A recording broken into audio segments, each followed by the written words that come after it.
You are listening to the Free to Be Mindful podcast, which invites you along on a journey to learn of mindful living, grow in mental health, and inspire through personal growth.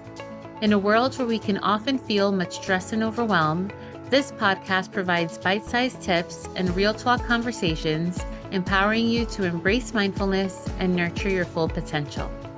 I'm your host, Vanessa De Jesus Guzman, licensed therapist, retired educator, entrepreneur, and mom of two. I'm passionate about helping busy moms reduce the overwhelm and to live life intentionally without losing their, here we go. Hi, and welcome back to the Consult a Counselor series, where I answer parenting-related questions so that you can be present and at ease with your child and live life mindfully. Today's question is, how can I tell if my teen's moodiness is normal or are they depressed? Well, when we're talking about a teenager, it can be tricky because we know that during these teenage years, these mood swings are from one end of the spectrum to the other.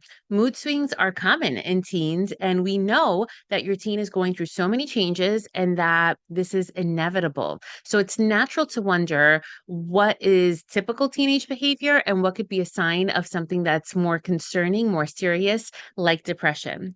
I'd like to share with you some general signs of depression to look out for, followed by how to have a conversation with your teen and when to seek professional help. But before we do any of that, I want to acknowledge that teens experience a lot of ups and downs because of their hormonal changes, because of school stress, peer pressure, and even social media. Sometimes we want to diminish or poo poo these types of reasons, but remember, we were once teens too. And even though when we may not think of something serious, for them, it may be their center of their world and super serious. So we want to put it into context and make sure that we're looking at things through their eyes so that we can really picture ourselves and imagine how it is that they feel. So we have to keep in mind that mood swings are extreme and they are persistent, but if they start impacting your teen's daily life, then it could be something more serious. And we want to make sure that we are not the ones diagnosing because not all of us are licensed therapists. And even when we are, we shouldn't be diagnosing our own family members. So the first thing with normal moodiness is that they can seem irritable, withdrawn, angry, or overly dramatic. We know that's a thing. So they may be a little bit more sensitive to criticism, or they can isolate themselves in their rooms a little bit more often after a disagreement, let's say with friends or with family. And these behaviors, they're short-lived. So 1 or 2 days, and then they're back to normal. However, if we think that there's something more concerning going on, these things are more persistent. And if they seem sad, hopeless, irritable for most of the time, for more than 2 weeks, then it could be a sign of something more serious. Other warning signs also include changes in sleep patterns, either too much or too little sleep, changes in eating, either too much or too little, a loss of interest in activities that they once used to enjoy, and withdrawing from friends and family. So if we see that those types of things are going on, then we want to seek professional help. While at the same time, we want to try to speak to our teens. And when I see kids in the therapy space, more often than not, they're saying, well, my parents just don't understand. Oh, they always have something to say, or they always want to fix the problem.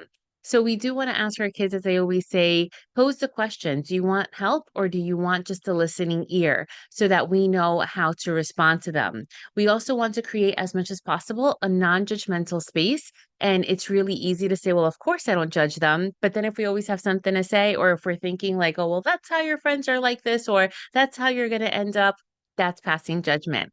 So asking open-ended questions, having a non-judgmental space, and the biggest thing that they're really looking for, that anyone is looking for when they're going through a hard time, is validating their feelings. Even if a concern seems small to you, it may be big to them. So let them know that it's okay to feel overwhelmed or to feel sad and that you're there to help them through it or to get them professional help so that somebody else can help them through it. While they're telling you big things, if it comes to that, hopefully, be sure to keep your emotions in check. And that's really hard to do so as a parent because we sometimes want to be like, what were you thinking? Or our eyes go big or we tense up. So keep your emotions in check, not just verbally, but also what happens with your body language as well. Stay calm and composed because this is going to avoid adding more stress to the conversation or to the situation. And if you react strongly, they may just shut down. And then, of course, know that some situations require professional support. So, if that sadness, withdrawal, the irritability, that anger, if it lasts for more than 2 weeks, call a licensed therapist. If you see changes in their functioning, for example, their grades start to drop or they start neglecting their personal hygiene or skipping meals, seek professional help. And of course, if they are talking about self harm or having suicidal thoughts, you want to get them help as soon as possible. And for my New Jersey residents, there's always Perform Care. You can call 24 hours a day, all days of the year, and they can be at your house within the hour to de escalate a situation if they warrant it needing that type of help. And my friends, my parents, remember that seeking professional help does not mean that you failed as a parent. It is just a proactive way to make sure that your teen, that your kids get the help that they need. And I know sometimes when big things like this are happening, we want to keep it hush hush because there can be a stigma, or you may be embarrassed of losing control, let's say, of the situation if that's what it's come to. However, we do want to relay this information to their school counselor in school if it's impacting their school performance. We want to perhaps share with their teacher because they can offer additional support and provide insights onto their behavior at school that you may not know of. So the key is as a parent, stay involved, stay patient, and really try to always have open communication with your kids. And again, remember, while mood swings can be normal during adolescence, trust your intuition. Don't hesitate for getting help when you think and you feel that something more may be going on, because your support is essential in helping your teen navigate these changes. And what we all want for our kids, I believe, is teaching our kids coping skills to manage big feelings, and when they can't, to have the courage to seek help, because we all experience some kind of big feeling within our lives, and it's okay for all of us, your teen and yourself included, to reach out for help to a licensed therapist if you feel like you need it for that moment in time. Do you really know how to calm down when stress hits? Or maybe you're looking for ways to help your kids relax, but you're not sure where to start. These are common issues for my kid and mom clients. And after years of providing bits and pieces from other resources, I have finally created a comprehensive resource for my clients and for podcast listeners like you.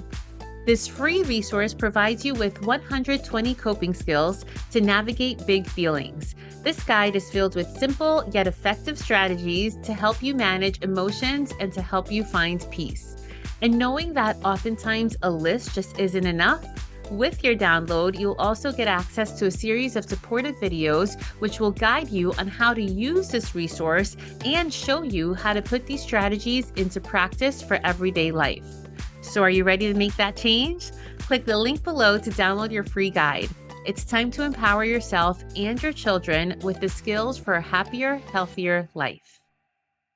So I hope this helped. If you think it could help another mom or dad friend, be sure to share this with them and hit the subscribe button so that you don't miss the next video. And if you have any questions for the Consult a Counselor series, you can always DM me on any platform, or you can click on the link in the show notes and leave your question anonymously there.